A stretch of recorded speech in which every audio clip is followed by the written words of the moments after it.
distance between. My mother and I lived in different states, exactly 1,000 kilometres apart, door to door. However, it was 40 years before I met her for the second time. We mostly met in Melbourne before I was invited to their home, where she lived with Gerard. I like to think it was an easy relationship. It certainly was easy to talk about everyday things, politics, people, current affairs, but not the deeper issues that underpinned our union. There were snippets at times. I asked about my father. Margaret was unable or unwilling to speak of that. The reply was a relationship of no consequence, and the discussion was shut down whenever I cautiously broached the subject. Margaret was in her late 50s when we met, married for 10 years to Gerard Collins, who treated me like a daughter and regretted he wasn't my father. Bernice and I hugged on occasions, however, it wasn't the type of joyful reunion one often hears of. Rather, it was one that brought comfort, that filled a space within and touched us both deeply. Margaret was a private person and shared more over the time I spent with her as she told me stories of her family. I never met them until after she died. I did get to know Gerard's family, who were warm and welcoming towards me. After Gerard's funeral, one of Gerard's brothers and his wife said to me, "You don't know what a difference you have made to Gerard and Margaret's life." I didn't, of course, having no reference to the time before we met. Margaret told me a little about her mental illness, and I heard of their time living in a caravan at Tarra Valley and later at Woodside Beach before they bought the house on Dairy Farm Road. It had been prepared for my visit. Broken windows had been repaired, bottles removed from the lounge with help from Gerard's nephew, and the spare room prepared. "Would you like a coffee?" I was asked when I arrived after the long drive. We all looked at the sink, which was obscured by plates, cups, cutlery, and cooking pots. "You might find a cup in the laundry." I didn't. It too was piled high with dishes. I found myself when Gerard and Margaret were asleep, washing dishes, cleaning out cupboards, and making things a bit easier for them.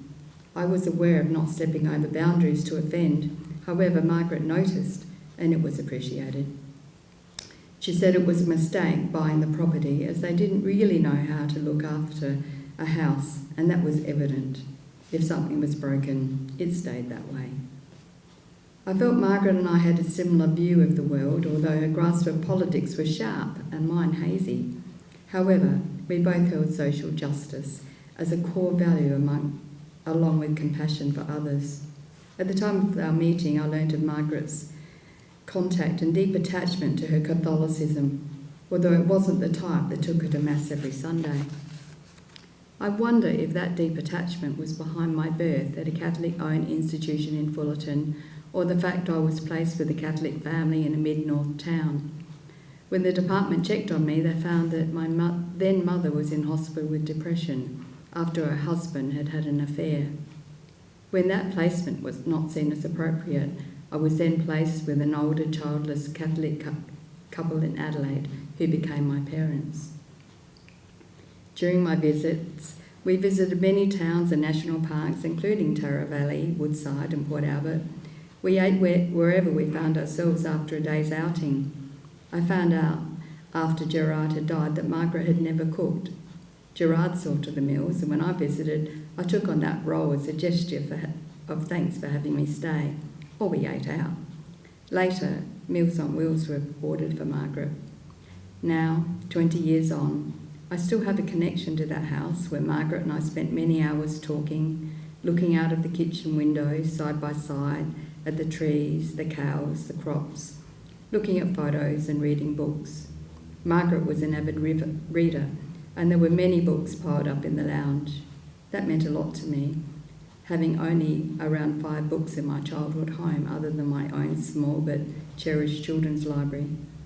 Margaret and Gerard are both interred in the Yarram Cemetery. I visit the house still. It looks different with a coat of paint and renovations.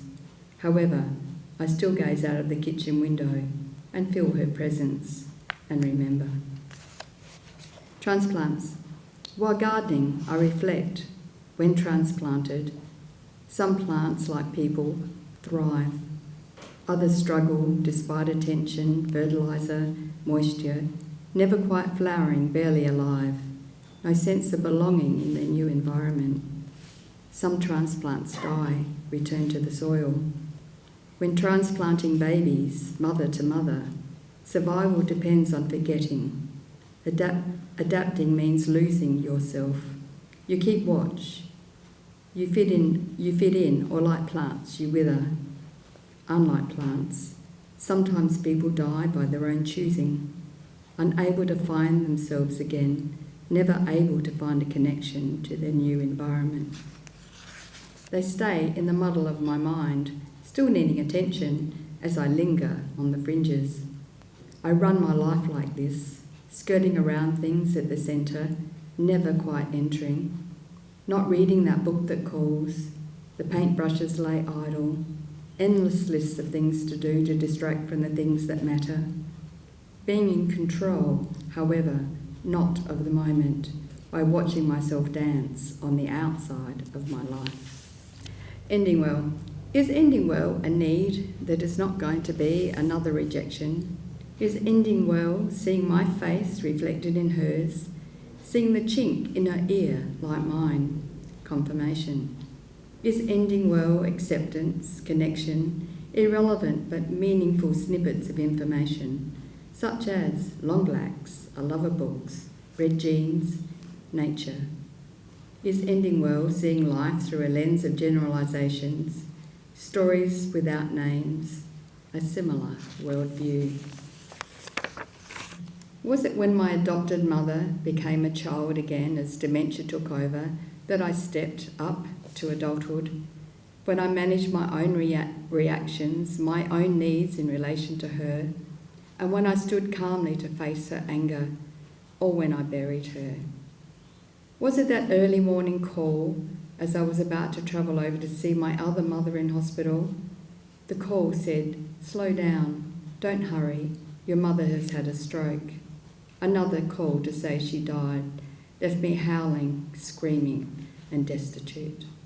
Was it when, that same day, I began the 1,000-kilometre journey to bury her? Was it when I became a grandmother and my support and knowledge were sought, valued and welcomed? Or was it when I was able to share my insight, my wisdom as matriarch and crone? It finally came when I learnt to listen and respond to the child within, when she acts out, when early wounds surface uninvited, when I hear and I see her, I chant, "I pick you, I choose you, I love you."